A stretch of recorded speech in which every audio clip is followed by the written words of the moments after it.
Right, everyone. Hello, everyone, and welcome to today's webinar, Igniting Hope, Transforming Education Through Neuroscience and Positive Psychology. We are thrilled to have you here with us. My name is Dr. Marion Smith Jr. I am the Chief Learning Officer here at Thrively, and I'll be your host for today's session. First, I just want to say thank you. Thank you for just the privilege of your time and for just bringing open minds into this space today. And I like to say, whether you're a classroom teacher, a counselor, an administrator, or somewhere in between, or even outside of the education context, we believe that this webinar is really designed for you. But before we delve into the power of hope and revealing how neuroscience and positive psychology can be applied in different learning environments to really create those transformative educational experiences, I would just like to take a minute to pause for a quick check-in to see how we may be arriving into this space right now. And so, quick question. So, how are you feeling and functioning right now? And so, this can be either professionally or personally, right? So, if and as you are comfortable, I invite you to pause and reflect for about 30 seconds and take a look at the visuals on your screen.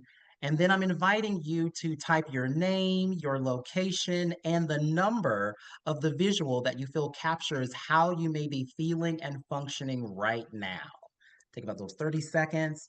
And I will, of course, model the way here. Again, I am Dr. Marion Smith Jr. I'm currently in Prince George's County, Maryland. And right now, I would say that I'm a number 7. We got this. We are ready. We are moving it forward. And so, Kathleen, how about you? I am a 6. Oh yeah, feeling pumped. All right. I see it coming in there. Thank you all for cascading. Just here is who you are, where you are located, and your number. Thank you all for just your transparency there and just engaging in this quick check-in. And so I'm going to take just a few minutes to level set right now. And so at Thrively, we start with one powerful question. And that question is, what's wrong with you? So imagine this one shift from a deficit lens to an asset-based approach is how we begin to what we call humanize learning. So our core mission here at Thrively is to bring a paradigm shift to education through asset-based learning.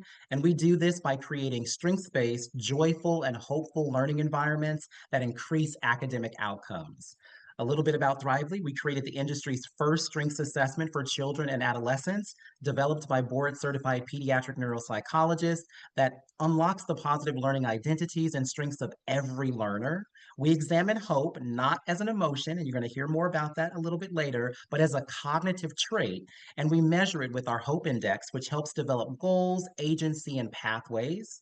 We ensure emotional security with our Well-Being Index that provides real-time data on how our students are feeling and functioning. And additionally, we provide a digital portfolio that's going to capture a student's holistic K through 12 learning journey.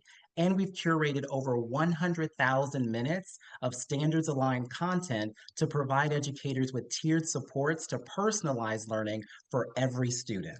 And so, more information about our whole child assessments and some of our foundational learning resources can be accessed by the link that will be placed in the chat for you as well. And so, with that out of the way, I want to introduce our guest speaker. And so, Cathleen Beachboard is a teacher, researcher, best-selling author. And what she shared before is after adopting 5 children out of a case of extreme abuse and neglect, she has been on a mission to improve outcomes for those who experience trauma and anxiety. And so Kathleen has taught middle school English for almost 20 years. She's also works as a researcher holding a master's in psychology and is working on a doctorate in positive psychology. Her research focuses on psychological tools that schools can use to help students and staff increase psychological hope, resiliency, achievement, and happiness. And you can learn more about Kathleen's 2022 book, The School of Hope, and more about the science and psychology of hope as a cognitive trait by clicking on the links that we'll place in the chat as well. And with that, welcome, Kathleen, and the floor is all yours. Yay! Awesome. I'm so excited. Okay, so first, this is going to be a weird presentation because I am a classroom teacher. So we see a lot of professional developers who were once in the classroom. No, I am still in the classroom. Had a fire drill today, was just talking about it. So with that being said, I know where a lot of you are because I am there and I see what's going on in education because I'm in the classroom. And so, like he said, all these things are very practical, but I want you to have them. This is just Thrively and their Thrively's goodwill for you to have extra tools to really support psychological health. So I'm going to put a link in the chat and they're going to put it up over and over and over again in case anyone misses it. What I want you to do is don't worry, they're going to send it out also, and I'm going to present it. Just keep that up in a separate tab, but pay attention to me because I'm going to go through everything. I'm going to explain everything, and I'm going to show you how you can use hope to literally be a game changer in your classroom. Because one of the big issues that we're facing now is one, teachers, they don't feel supported. Two, students are not showing up to school. They've disappeared. Three, there's major apathy in the classroom. And what's crazy is those three things are a sign that there's low hope. And we're not talking about hope, like Marianne said, as a feeling, as a cognitive process. It is a way of thinking that you can see in your brain as you will see presented. So that's the presentation. Get on it, and I'm going to share my screen. Allow Zoom. Okay, maybe I'm going to share my screen. Okay, we're going to see if I can share my screen. Boop. Yay! Okay, everybody see my screen? Is that it? Yes. Okay. That's always the hardest part. So, like he said, this is Igniting Hope, transforming education through neuroscience and positive psychology. In order for something to be considered a neuroscience, it has to directly affect the brain. And I promise you, I'm going to show you how that happens. So, you guys should already be on the presentation. If you're not, once again, this will be sent out after the webinar, and also it'll be put in the chat again. So first, who am I? I always start with my why, and this is important so I can give you the tools and explain why this works. Like he said, I taught middle school. I'm currently at the high school level, moved up, woohoo, finally got to a new level. But with that, everything that I do for my students and everything I do in the classroom, I discovered because of my own children. So the picture at the bottom, those are my own kids. I have 7 children, 5 that I adopted out of a case of extreme abuse and neglect all at once. They're a family set.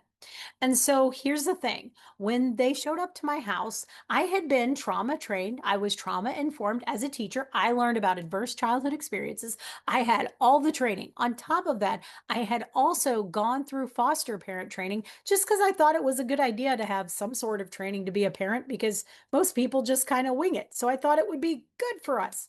So I was a teacher at the time, and I I got a call from the Department of Social Services that, hey, we have a family set of 5. If you don't take them, because we know you and your husband just got married, you bought a house, we're gonna have to split them up. And that broke my heart. So I said, yeah, let's bring him home. Now, here's what I didn't know. And this is something that I promise everyone in the room, we all have this in common. The one thing we know works in education is relationships. And why relationships? Even in the chat right now, if you had a relationship in your life that changed you for the better, I just want you to write yes. I want to see those yeses in the chat. If you had a relationship that changed your life for the better, put a yes in the chat. Look at that. It's lighting up like woo, fireworks. Okay, so here's how this relates. So my kids came from this, and I didn't know this before I became a researcher and everything else. They showed up with trash bags full of their belongings and they ran to a corner and started huddle hugging and crying. And despite everything, I tried to form the relationship. I asked them questions. I asked what they like to do. I tried to make it a safe space. That's what teachers try to do. But here's what we don't know. My kids came from a trauma background, and it was one of the worst. They had no hope.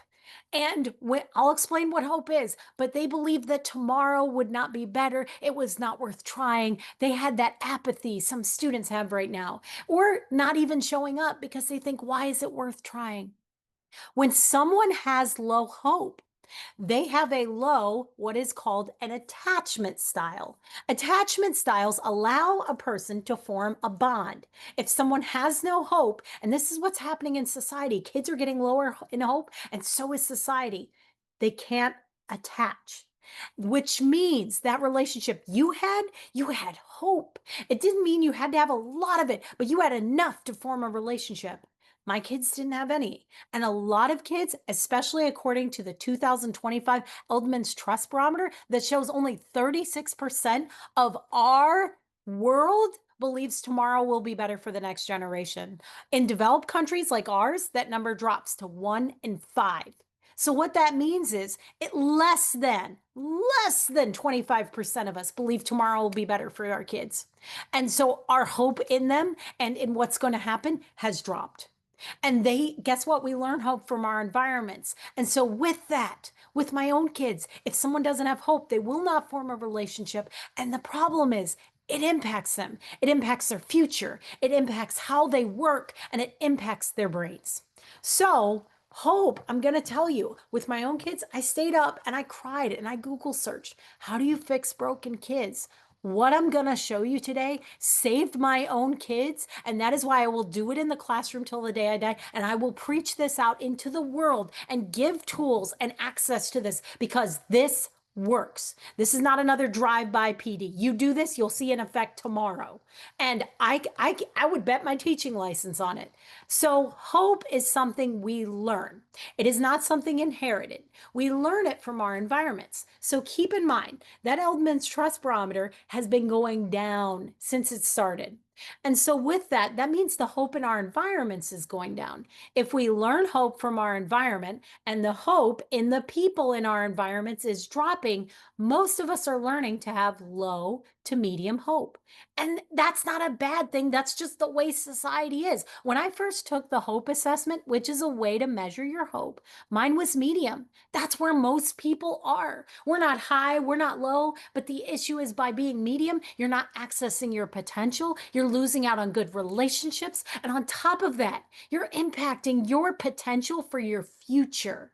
So, as a baby, you cried. Someone picked you up and they took care of you. How do I know this? You're all in this webinar right now, which means you developed a level of hope. And that hope has stuck with you. It's either rose up or maybe fell a little, but over the course of time, you created your own state trait of hope. And that trait of hope is what you have with you right now.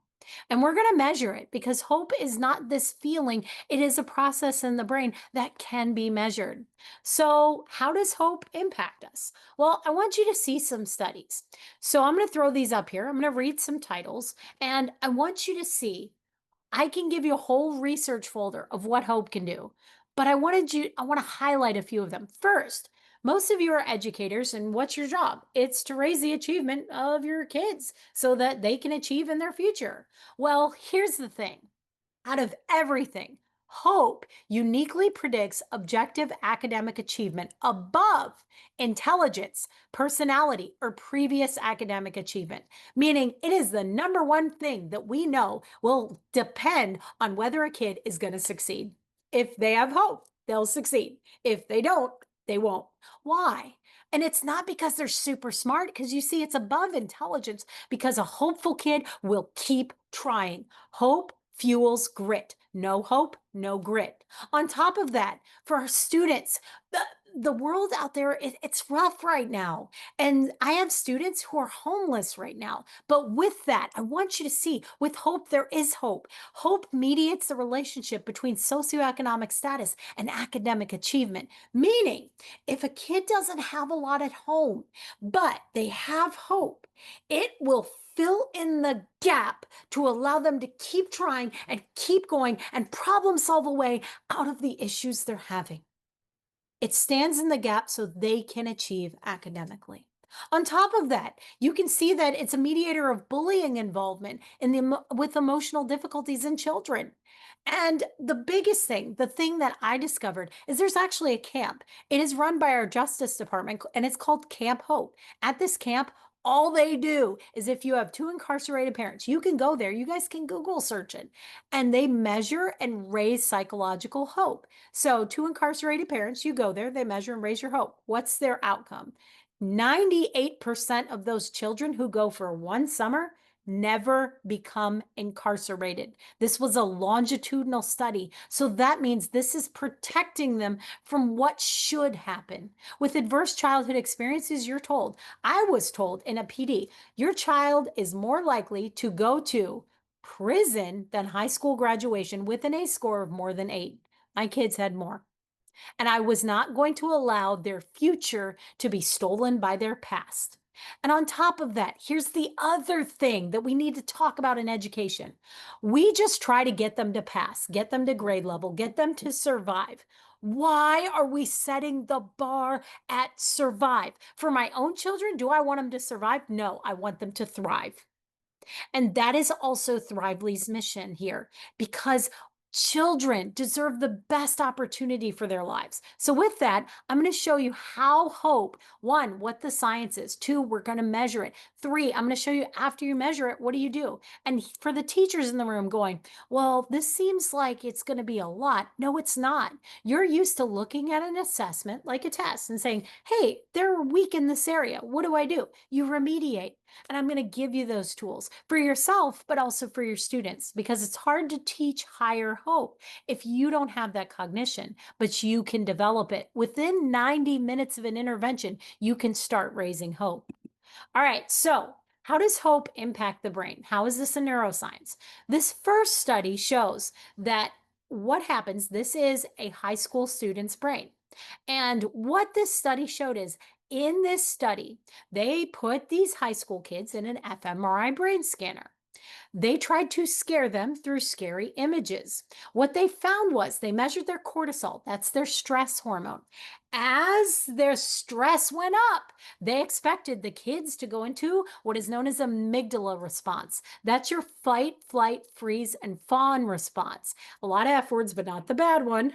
And that's in the middle part of your brain. But if you look at this image, and I know you're looking at it right now, that is not lit up. What you see lit up is the medial orbital frontal cortex near your prefrontal cortex. That's the thinking brain that we use in school.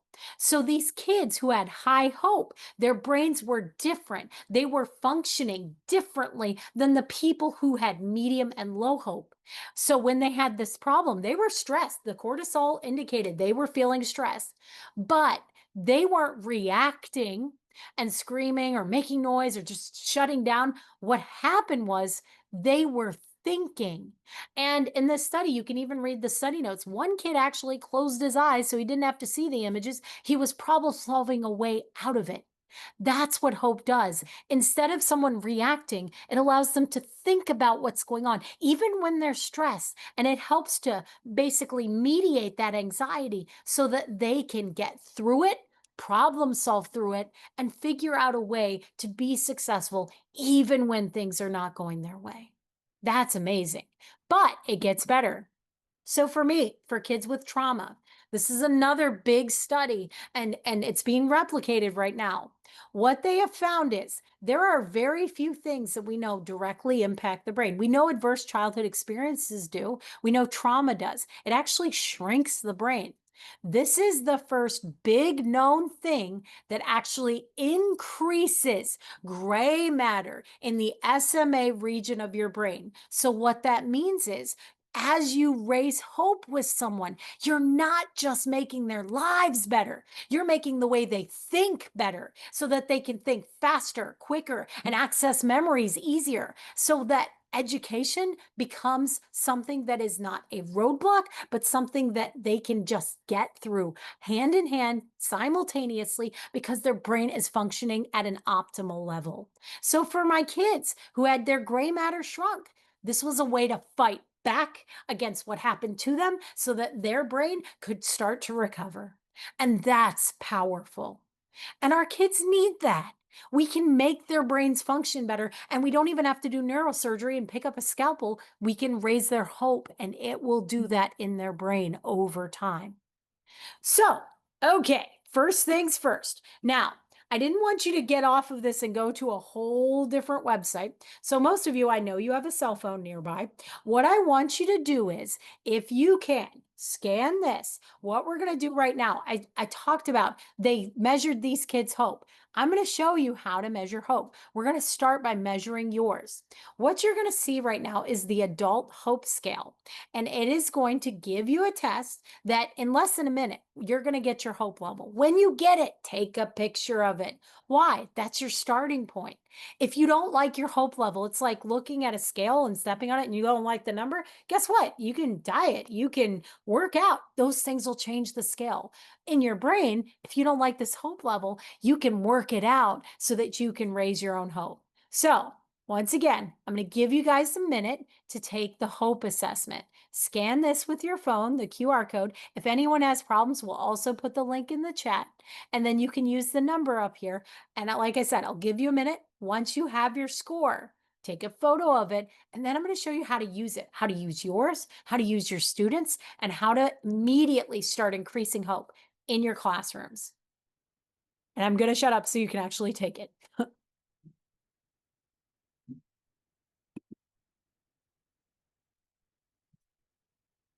And I'm going to put the link in the chat right now.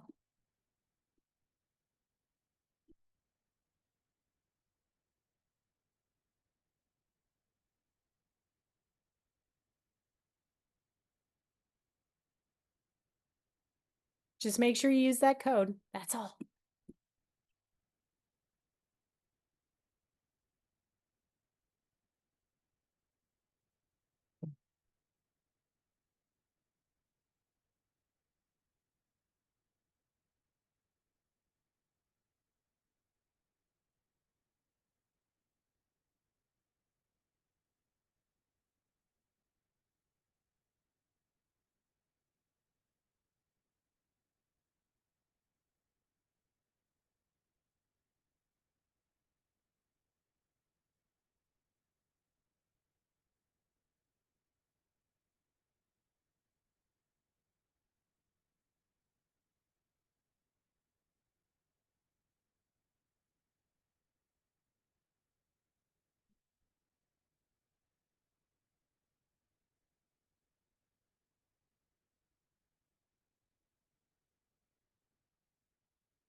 Another 40 seconds or so. And if you don't finish when I say stop, it's fine. You can leave it there and finish it, like I said, after the webinar to get your hope score.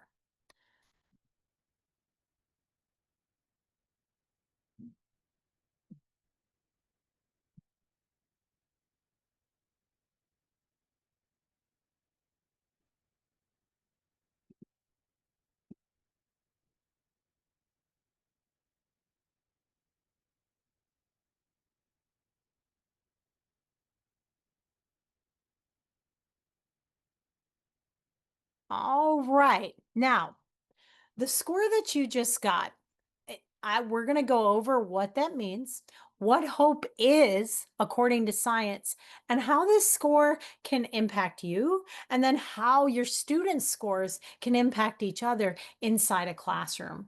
Because this is a science. Once you know the numbers, that's when you actually have the leverage to make a difference, to raise a kid's hope so they can form that bond, because we said relationships change our lives. Well, if they won't form that bond, if they don't have hope, and we want to form those relationships, and the way to do it is by raising hope so that they can form them. All right, so, oh no, it went off. Okay, hold on. Hold on, guys. Too many tabs. All right, back to this. Let's go to the next slide. Hold on, guys. I promise. Back to this. Yay. All right. So first, I'm going to show you an experiment that they actually did, which was right before the science of hope got to be measurable and became something that we can actually define as three key elements. This experiment was done before the main hope researcher, Dr. Snyder, defined what hope was. But the reason I'm showing you this experiment is it shows what hope does in life for any creature, not just humans, because hope is something that anyone can experience. So I'm going to show this short video. I want you to watch what happens to the mice. Now, I do have a little caveat. This was done before the ethical means of experimentation with animals. This was not ethical. We do not condone this, but it is important that you see the research from this experiment. And it is very short. After that, we're going to go into the science and then how to quickly raise it for you and then your students. Oh, turns out that hope. Wait, gonna start. Thank you for visiting my channel again. I want to begin this video with a nice story I heard recently.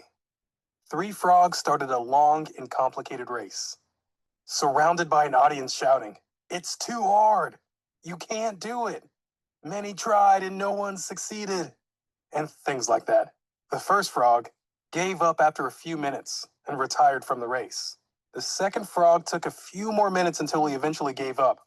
But the third frog kept going till the end, despite the crowd's shouts and despite all the voices trying to suppress him. It turns out the frog was deaf. It may sound like a nice or funny story to you, but it's reality. Our thoughts have tremendous power. Sentences like, "I can" or "I can't" have an amazing effect on the body, our physical and mental ability, especially beliefs and perceptions of ourselves.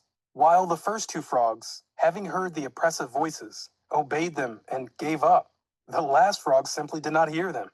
That's why he did not lose hope. And this is what our video is about today. Hope. If you still think it's just a nice story, think again. An amazing study on mice that took place in 1950 by Professor Kurt Richter from Harvard University demonstrates the importance of positive thinking and hope in our lives. He took 34 mice, placed them inside of a jar full of water, and left them to examine how long they were able to swim until they gave up and drowned. The mice tried to swim, struggling with all their power to get out of the jar, but in vain. After 15 minutes, some gave up and drowned to death. Kurt left half of them to die to make sure that is the maximum they can swim, and the other half he saved, allowing them a few days of rest. Then he performed the experiment again. How long do you think they swam this time? 2 or 3 minutes more? You were wrong. Their average was to double the time they swam at least 3 times. What made their bodies gain such ability? What caused their muscles not to give up and keep fighting? The answer is that these mice simply realized that the situation was not hopeless. So they managed to fight for their lives. They waited for someone to save them, just like last time.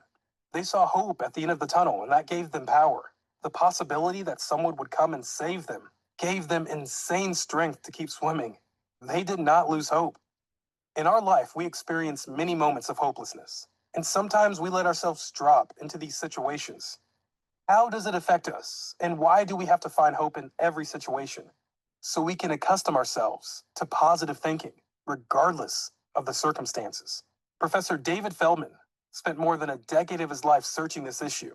He found that hopeless people are more likely to suffer from depression and anxiety, high cholesterol levels, and high blood pressure, compared to hopeful people, whom in addition, feel even less pain compared to others. It turns out that hope also helps improving daily function. Hopeful people are enthusiastic when it comes to performing a task. They see it as a challenge that they are willing to face, take responsibility for, and even give meaning to. While people with low hopeful thinking recoil from tasks and are afraid of them, they feel helplessness and frustration, which increases their difficulties until complete avoidance of coping. If hope and positive thinking can provide us with physical and mental strength and improve our daily lives, perhaps we should take a moment to think about what negative thinking might do to the body. In 1974, Clifton Mydor, a doctor from Nashville, treated Sam Lund, who suffered from esophageal cancer, a disease that was considered fatal at the time. Following Sam's recovery, all doctors knew that the cancer would reappear, and indeed it returned. It was not surprising that Lund died of the disease several weeks after the diagnosis. Surprisingly, after his death, when the body was dissected, very few cancer cells were found, not enough to cause his death. Moreover, the cancer appeared in the liver and not in the esophagus at all, and in such a small quantity that it does not even cause the death. After his death, his doctor said he died with cancer, not because of cancer. What actually caused Lund to die?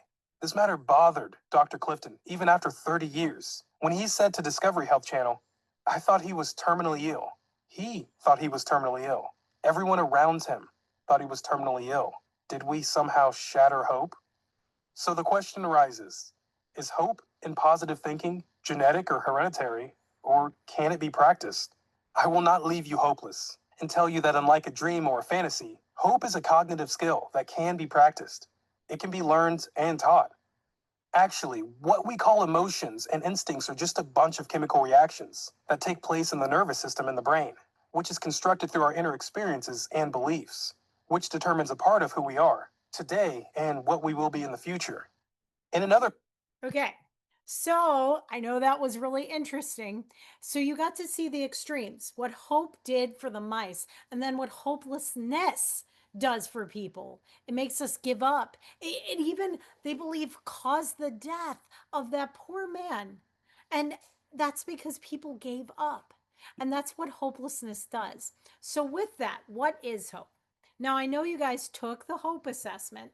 So, with that, when you get your results, Dr. Snyder is the original founder of psychological hope. He defined hope as a mix of three things: goals, that's your what power; agency, that's your willpower; and pathways, that's your way power. Goals, pathways, and agency combine together to form what is psychological hope. And you saw the power of hope with the mice. Dr. Snyder did an amazing experiment where he actually went on live TV and he showed the power of hope in action. It has been documented numerous times. You saw research studies at the beginning of this. And so, with that, knowing what hope is, when you take the hope assessment, you get a score for your agency. You can even look back at yours for your pathways, and then you get a hope score before you come at me and go, "What? You just said it was goals." The reason there is no goal score is because people are naturally goal directed. Like you said, "Hey, I'm going to go to this webinar, but if it's really bad, I'm just going to log off and go get some coffee," right? Yeah. So, with that, knowing that it does not compute as a score, it does get impacted by your hope. And because people who are low in hope set easier goals, more attainable goals, they end up not accessing their potential and not going as far or making as much money as they could make. All right, so first thing you need to know about hope, because hope is something we learn, it is contagious. I love this just I saw it in the airport on the way home from Chicago. Fear is contagious, but so is hope. We know that hope levels spread depending on the environments you're in. If you grow up in an environment that is lower in hope, it doesn't mean you can't develop it. It's just going to be harder for you. And so once you have your hope level, what can you do with that? Well, first, it's contagious. I have an experiment that you can actually do inside your classrooms. So there are two different tests. There's the adult hope scale, and then there's the children's hope scale. They're right here. So the one you just took was the adult hope scale. It's 12 questions. It took you maybe a minute, maybe to two, or maybe you didn't finish it, and that's fine. But it doesn't take long. The children's hope scale is shorter. It is only 6 questions long. And so it takes less time. First, you might have the question, why is it shorter? The reason it's shorter is because adults tend to try to cheat assessments, especially if they're psychological. So the researchers cheated it back so you couldn't cheat. Crazy. But kids tend to be very honest, which is why it's only 6 questions for them. So first thing, you measure your hope. You can take a look at yours. I told you mine when I first did it, it was medium, and it will rank as low, medium, or high. Well, the high hope people have all the good things going for them, but it doesn't mean we can't use that to our advantage. So, back to that, I have an experiment for you. In your classrooms, one of the simplest things you can do is measure the hope level of all your kids. And like you found out here, you can do it using Thrively. You measure everyone's hope. Then, this experiment, I promise the following effect sizes. Find out who your high hope students are. Then, after you know who your high hope students are, find out who those low hope students are. We'll work on the medium hope kids, but the low hope kids need you the most because their hope is shattered. So, take your high hope kid, take your low hope kids, and I want you to plant that high hope kid using a seating chart around the low hope kids. And most of you probably have data from the first quarter of the year already or grades. You're going to see the following things happen if you do a seating chart according to hope levels. First, you have that high hope kid, you have the low hope kids. Don't worry, those low hope kids aren't going to bring down that high hope kid. Once you reach high hope, that's when we see it in the brain. It already exists. It's very hard to unwire a brain. So you're going to put them there, and what you're going to see is those high hope kids over the course of 6 to 8 weeks, they're going to bring up the low hope kids in their hope score, but you're going to see other data that I want you to actually check. Number one, you already probably have a list of the absenteeism of the students that you currently have. You're going to see absenteeism drop if you do this. By how much? By 10 to 15%. And all you had to do was a seating chart. That's not hard. And do they have to stay in the seat the whole time? No. In my own classroom, the kids check in, I take attendance, they sit there for 10 to 15 minutes, and then once they're doing independent work, I let them move. They just need to have that exposure to gain that cognitive resource, especially during turn and talks at the beginning of a lesson. Then, the other thing that you're going to see absenteeism drop is the grades are going to go up by 2 to 3 percentage points. What? Yes, because they're going to spread that hopeful cognition, and you're going to see that they're raising the hope in the room, which is causing people to try more and show up more and be there more. And so it just has a domino effect. And that's pretty easy. And all you had to do was put people around you. Now, for you, what's a quick way you can raise your hope? Find a hopeful person. That's why mentoring really does work. And I'm not talking, oh, you're a new teacher, you have to have a mentor. I'm talking even veteran teachers. Find a teacher who just makes you feel good, makes you feel positive, and makes you feel like you want to be there, and purposely choose to be around them more. The people we hang around, we have similar incomes, similar beliefs, and similar hope scores. The quickest way to change your hope score is to also increase the amount of hope in the people that you hang out with. So now that you know the little experiment you can do, I challenge the educators in here. Once you have those low hope kids and you know who they are, if you need some quick things that you can do with them, I have some supports for lowest hope kids, and it's about acknowledging them every day with a small check in, like you saw at the beginning. Also, be their adult. They're going to struggle. Give them belonging cues, giving them small, achievable wins, and also predictability. They need to have a routine and pattern that makes them feel safe. And then also affirming their strengths. Every kid has a strength. And when you affirm it and say, this is your strength, you help that kid become stronger. All right, so let's get into the nitty gritty of raising hope once you know those scores. The quickest way to raise hope is to use the social environment. But let's say you have kids and you want to raise their hope individually. Once you get their data, the quickest way to raise overall hope for any kid is to work on their goals. Not, hey kids, I want you all to get an A on this next test. If someone tells you your goals, you're not going to do it. It has to be a goal they have. And when you raise goals, you increase agency and pathways. It's a 2-for-1 punch. Now, what if a kid's just low in agency and it's bringing their hope down? Then you can work on agency, which is willpower. What if they're just low in pathways? Then you can just work on pathways with targeted tools. And there's lots of tools because One tool doesn't work for every person. That's why there's numerous tools to help raise it. All right, so first, this slideshow is built into this. This is something I want you to go through afterwards. This is hope and self care for you. I included this because I wanted you to have some resources for yourself. If your hope's like medium or low, these are tools that I use every day in the classroom, from ending the day with 3 positive phone calls to even if I have a bad day, like crazy fire drill today. It makes my day better and makes me a better mom for my kids coming home and doing that because I'm focusing in on the good. There are a lot of small practices you could try. This is built into the slideshow. It's like a slideshow within a slideshow with tools to help you. But I know you're here because you want to help your kids. You want to help your students. So I'm going to give you those tools.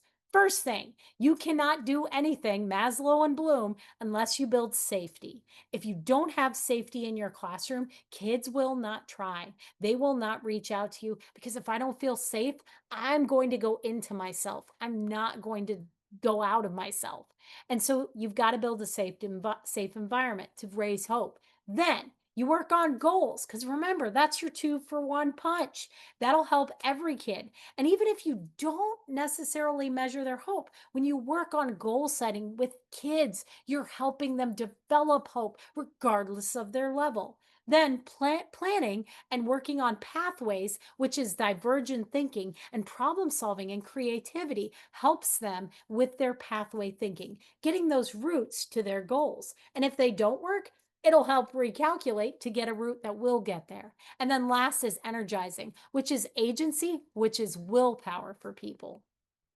All right, so let's start on what can you do to build that safe environment. So the first thing is this is a document. You click on it, you get a copy of it, and it'll be forced into your Google Drive. Everyone, that's why I said this is a rabbit hole of a presentation. So we have fire drills for fires, tornado drills for tornadoes. Well, you're more likely, other than a fire or a tornado, to have a bad mental health day. Do you have a plan for that? Probably not. Not seeing a lot of chat lit up. Okay, so here's the thing. The reason we do fire drills is so kids know what to do in case it actually happens. The reason we do tornado drills is so kids know what to do in case it happens. By having a child plan for their worst day on their best day and tell you how to take care of them, you're going to be a more successful educator because you're creating safety and you're helping this kid goal set for a problem in the future. So the way this works is it's called a self-care plan. First thing you're going to do is have them plan to have a good day. Most kids will say, well, you can't plan to have a good day. Yes, you can, by putting things in place that make you feel good. I like to give this example that I love dad jokes and I get one sent to my phone every morning. I start my day with laughter because it makes me feel good. Today's joke was, uh, what is a caterpillar afraid of? A dogapillar. Yay! I know, real bad. And you guys are like, oh my gosh, why did I come to this webinar? But I show that to my students, then they plan to have a good day, which they set goals for themselves so that increases their likelihood of having a good day. And it could be as simple as, who do you like to hang out with? This person. Can you sit with them at lunch? Awesome. Then they write it down.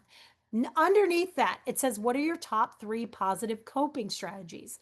Positive coping strategies are things that you do to ultimately make yourself feel better in a time of distress. There are negative ones, like if a kid says they cut themselves, you don't want that there.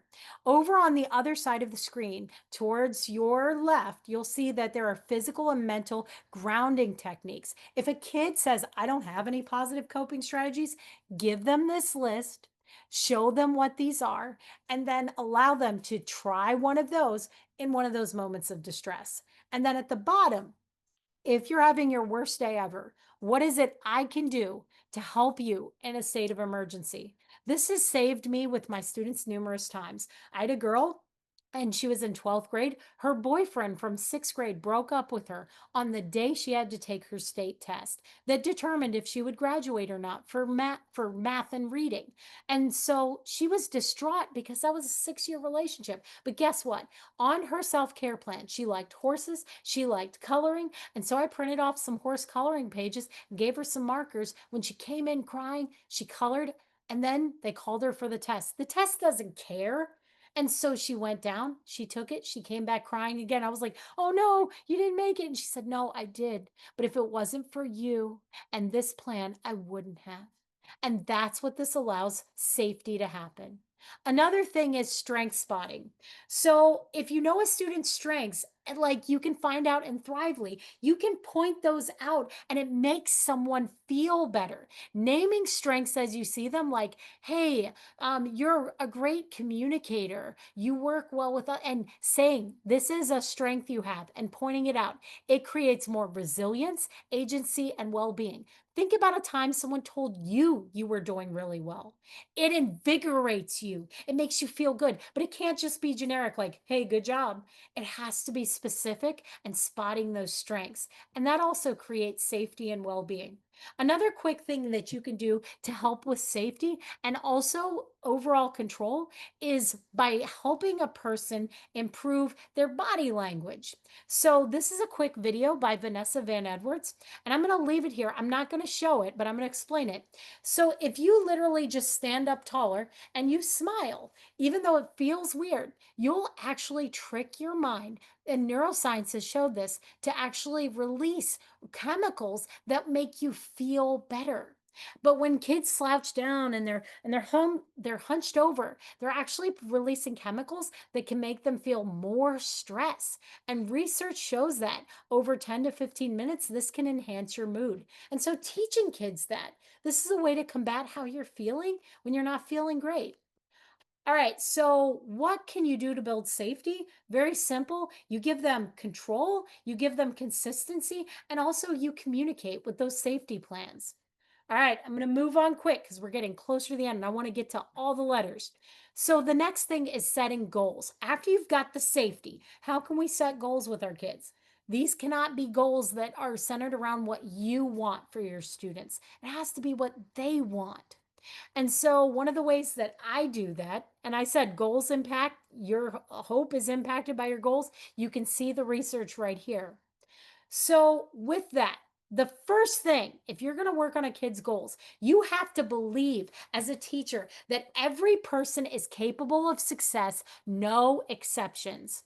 And when I say that, they did a study where they took two teachers, they gave them the exact same kids. However, they told one and made them believe they were getting the honors class and that they needed to really push their kids. At the end of the year, those kids who had average test scores, that teacher who was told they had the honors class did 10 to 15% better on two different exams at the end of the year. And it's because the teacher believed in the kids. That's crazy, but it's true. You can look up the study. So you have to believe in your students. When they set goals, they have to be clear, they have to be challenging, and most of all, it's got to mean something to your students. So, how can we do that? I like to do this simple thing called the Future Goals Gala. And the way it works is I ask kids, what do they want to be? What kind of dreams do they have for their life? Where do they want to travel? What's on their bucket list? And they write it all down. And then they create a vision of that person and they come to school as the person they want to be. Here's how this looks. In my classroom, here's some of my actual students. You can see there's a student and he has pictures of who he wants to be. Those are pictures of his dreams, his hopes. And he came in it and he shared it and introduced himself to kids he already knows because he's been in class a while. And I said, if you could be anyone and do anything, he wanted to be a doctor, he wanted to travel the world, he wanted to be known as kind. Then they had to create a plan and work backwards. What is it you need to do 10 years from now, 20 years from now, 30 years from now to accomplish that? So they set this. Here's how you get this to help in your classroom. I have a whole wall of these dreams of my students. They're just posted, and this allows them to see them as they come in. That is a high motivator when they come in the room. Second thing, when you go to create math problems or science, if you know a kid's goals, there's this wonderful thing called AI. You can make a list, literally a chart of all your kids' goals that they tell you and say, hey, can you give a personalized reason to learn this to every single kid on this chart? And it will. So no longer are you saying when the kid says, why do I need to learn similes? You already have the answer ready and you're giving them a reason based off of what they want to become. for themselves who that person is. So, another thing you can do with younger students are goal passports. And the way they work is you set the goal based off of their immediate stuff that they have around them. Little kids, they might say, "Hey, I want to be this when I grow up. Hey, I want to do that." But because they have short-sighted thinking, you could say, "Hey, what's a goal you have for reading this week?" And they write it down, and then you as a teacher can stamp it when they've reached that goal. Because they're setting the goals and you're stamping it, they're seeing their goals take place and have an action, and because of that, you're raising their hope. Another thing is you can create a hope map. Show them, hey, what's your goal? What's 3 ways to get there? And then after that, who are your cheerleaders? Who are the people who just make you feel like you can reach your goals? And they write them down. This sheet, just like the last one, they're available by just copying here. And this works because you're helping your students when they have a goal, figure out a way to get to that goal. All right, the next one is looking at after we set goals that are clear, challenging, and meaningful, is making sure we're building pathways or problem solving. The way to do that is actually by increasing their ability to believe that success is not a straight line, it's a series of pathways. How do we do it? By letting them look at their strengths and resources, using divergent thinking. 1 plus 1 is 2, that's convergent. Divergent, 1 plus blank is blank. Out in the real world, there is no answer key to life. We need to teach kids. We might have an answer key, but guess what? Out there, there is no key. And then also positive framing. When you have a challenge, it's not the end of the world. It's something you can grow through. So, how do we teach that? First thing, divergent thinking warm-ups. I have quite a few of them here. You're allowed to take, you could take all of them. Do these with your students. It could be like a fun Friday thing, but it gets them to be more creative, which in turn gets them to problem solve more. Another thing that you can do is this simple building new pathways sheet. The way this works is you list all your problems that you're having. Like, so if a kid comes in and says, I'm never going to learn the Pythagorean theorem. And I love using this example because this actually happened to me. And I was like, what? Because keep in mind, I teach English at a high school. And she's like, yeah, I'm never going to learn the Pythagorean theorem. So I had her vent. Venting is good. That's why we have therapy. So she's like, I'm never going to learn the Pythagorean theorem. What are your strengths? What is it you're good at? Notice, I didn't say solve your problem. First thing that hopeful people do is they take stock of what they're good at, their resources, the things around them. And she's like, well, I'm really good at TikTok. I'm good at grammar. I'm really good at writing. And then I said, all right, now that you have this list, how can you use your strength for your problem? She had to create a way to connect the two. And she's like, I can't use TikTok for the Pythagorean theorem. And I was like, yeah, you can. And so she started looking and she was like, oh my gosh, do you know there's this thing called Teachers of TikTok? And she was like, bye. And she left and she came back and she's like, look, I got to be on my math test. And I was like, how? So that night she tells me she went home and became a teacher of TikTok after watching other teachers teach it in a way that made her understand it. And so now she has her own little TikTok with a squared plus b squared equals c squared. And she's trying to help kids understand math in a new way. And so that is what divergent thinking can do. Don't just try to solve problems, take stock of what can help you solve your problems. And then also, I've written a lot of articles on divergent thinking. There are different ways you can do it with anything you're doing, whether you're doing science, math, reading. These techniques you can just add in like scamper thinking or mind mapping. They can be used for any subject and they help increase your pathway thinking.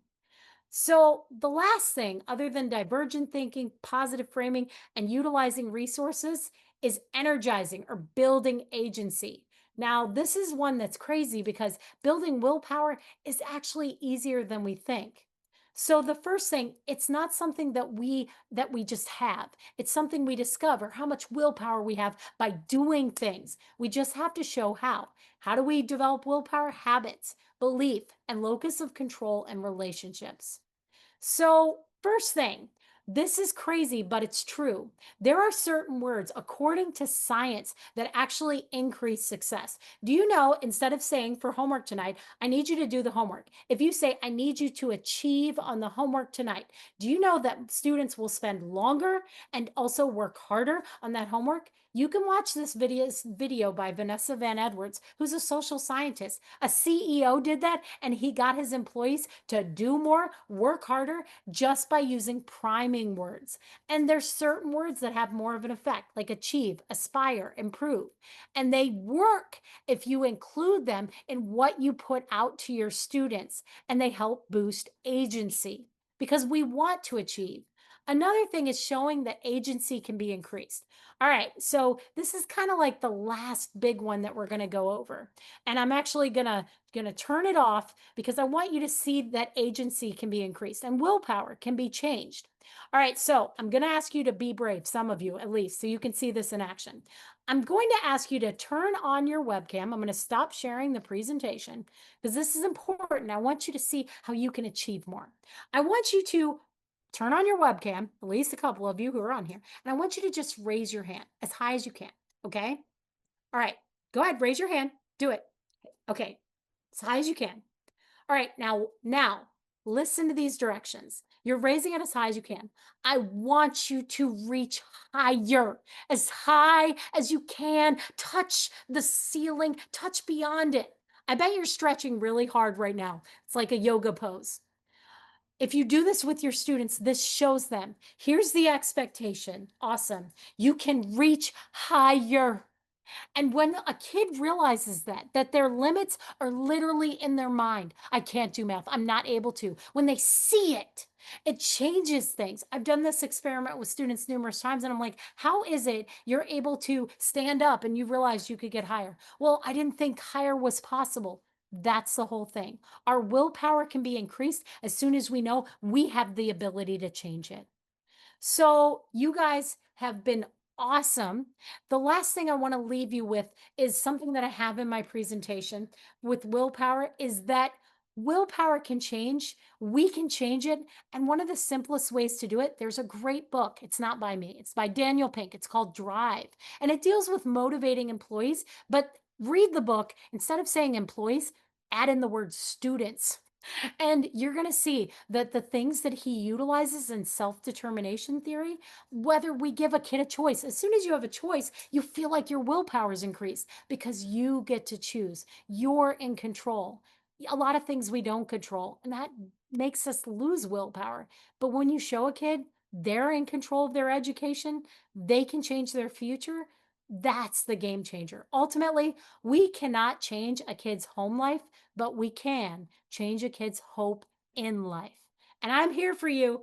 I'm here to connect with you. If you guys have questions, I know that my friend right here, he'll go through them all, but you guys have been amazing. This has been an amazing webinar. And like I said, there's more resources than that presentation for you. For your own hope, go through it. If you have questions, I'm available all over the internet.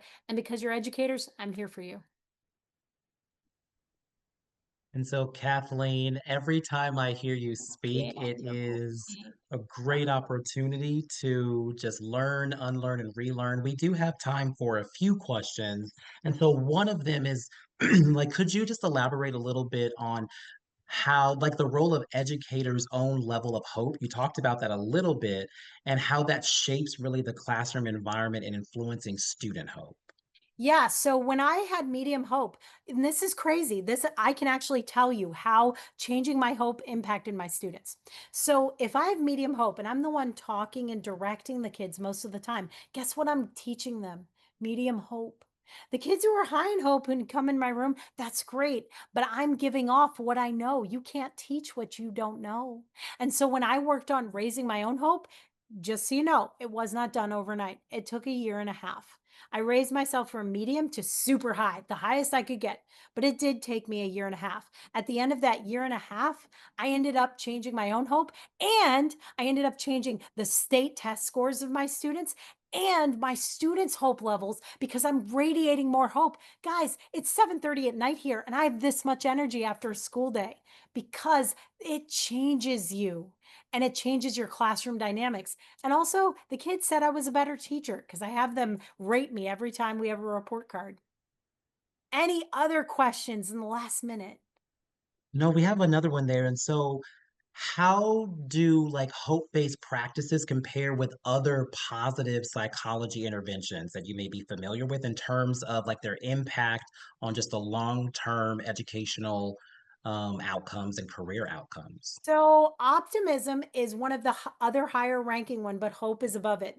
There was actually a research study done just recently, and you guys can Google search it on Neuroscience News.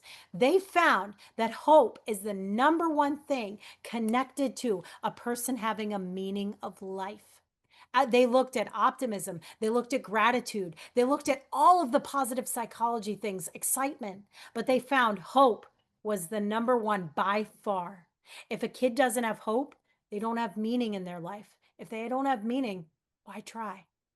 And so when we raise their hope, we're giving a kid a meaning of life. That is a game changer. That's why this matters, because we're not here to just educators to help kids become really good at math. No, we didn't get into it for the fame and the money. We got into it to make a difference in someone's future. Giving a kid a meaning, that changes the game. No, absolutely. And so we've come to the end of our time.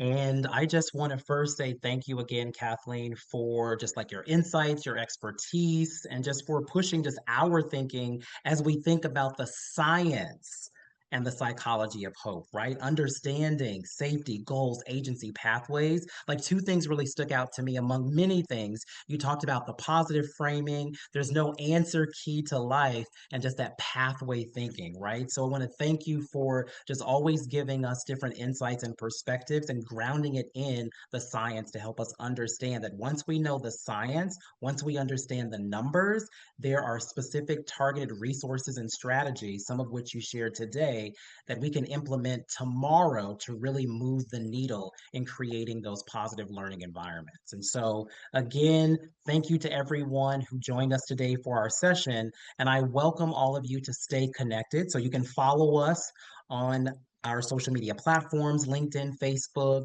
Twitter. You can email us at thrive@thrively.com or access our website at thrively.com. And remember, if you are a school-based educator, you can enter to win a free Thrively pilot account. We'll drop that link in the chat again for you. And as you head back into your professional context, whatever those are, I invite you to keep asking that simple question that guides Thrively. And that question again is, what's strong with you as you think about working with your students? What's strong with you? Because we know that every child has a genius and they deserve to thrive. And until next time, everyone, let's continue to humanize learning together as we create those strengths-based, joyful, and hopeful classrooms and learning environments that increase student academic outcomes. And so thank you all for your time, and we look forward to staying connected.